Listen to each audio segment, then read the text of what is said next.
Hello. ഞാൻ ഈ മാർക്കറ്റിൽ ഡെയിലി പോയിരിക്കുമ്പോൾ പല ടൈപ്പിലുള്ള ആൾക്കാരെ മീറ്റ് ചെയ്യാറുണ്ട് കേട്ടോ. ഡെയിലി കുട്ടികൾ വരുമ്പോൾ നല്ല രസമാണ്. അവർ വന്നാൽ നമുക്ക് സമാധാനം, എന്തായാലും വാശി പിടിച്ചിട്ടാണെങ്കിലും ഹെന്ന ഇട്ടിട്ടേ പോകത്തുള്ളൂ. പിന്നെ ഒരു വിഭാഗം കപ്പിൾസ്, ഹസ്ബൻഡും വൈഫൊക്കെ ആണെന്നുണ്ടെങ്കിൽ ഹസ്ബൻഡ് ചിലവർക്ക് ഭയങ്കര ഇഷ്ടമാവും ഇട്ട് കാണാൻ, അപ്പോൾ വൈഫിനെ കൊണ്ട് നിർബന്ധിച്ച് ഇടിയിക്കുന്നവരുണ്ട്. ചിലവർ നേരെ ഓപ്പോസിറ്റാണ്, വൈഫിന് ഭയങ്കര ഇഷ്ടമാവും, അപ്പോൾ ആളിങ്ങനെ ഹസ്ബൻഡിൻ്റെ പിന്നാലെ നടന്ന് ഇടട്ടെ എന്നൊക്കെ പറയും. അപ്പോൾ ആൾ ഈ നാട്ടുകാരനെ അല്ലാത്ത പോലെ മൈൻഡ് ചെയ്യാതെ പോകുന്ന എൻ്റെ കെട്ടിയവനൊക്കെ പോലുള്ള അങ്ങനത്തെ കുറേ ആൾക്കാരുണ്ട്. പിന്നെ ഭയങ്കര ആദ്യമായിട്ട് ഹെന്ന ഇടുന്ന ആൾക്കാരുണ്ട്. ഫസ്റ്റ് ടൈം വന്നിട്ട് എക്സ്പീരിയൻസ് ചെയ്ത് പോയത്, എന്നിട്ട് വീണ്ടും വന്നിട്ട് എനിക്ക് അങ്ങനെ ഒരു കസ്റ്റമർ ഉണ്ടായിരുന്നു കേട്ടോ. സെക്കൻഡ് ടൈം വീണ്ടും വന്ന് 2 കൈയിലും സെയിം ഡിസൈൻ തന്നെ ഇട്ടിട്ട് പോയി.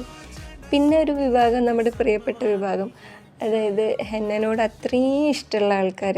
അങ്ങനെ ഒരു കസ്റ്റമർ വന്നിട്ട് എന്നോട് പറഞ്ഞു, ഞാൻ എത്ര നാളായി അറിയോ ഹെന്ന ഇട്ടിട്ടെന്ന്. അപ്പോൾ ഞാൻ വിചാരിച്ചു ഒരുപാടായിട്ടുണ്ടാവും, എൻ്റെ കല്യാണത്തിന് ഇട്ടതാണെന്ന്. അപ്പോൾ ഞാൻ ചോദിച്ചു കല്യാണം കഴിഞ്ഞിട്ട് എത്ര ആയിരുന്നു? അപ്പോൾ 4 മാസമായിന്ന്.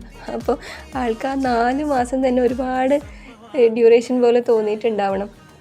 അത്രയും എന്നോട് താല്പര്യം ഇഷ്ടമുള്ളതുകൊണ്ടാണല്ലോ. അങ്ങനത്തെ കസ്റ്റമേഴ്സ് വരുമ്പോൾ എനിക്ക് ഭയങ്കര ഇഷ്ടം. അവർക്ക് ഇട്ട് കൊടുക്കാനും അവരുടെ ആ ഒരു എക്സ്പ്രഷനും കാര്യങ്ങളൊക്കെ കാണുമ്പോൾ നമുക്കൊരു സന്തോഷമല്ലേ. നിങ്ങൾക്ക് ഉണ്ടാവില്ലേ അങ്ങനത്തെ കസ്റ്റമേഴ്സ്?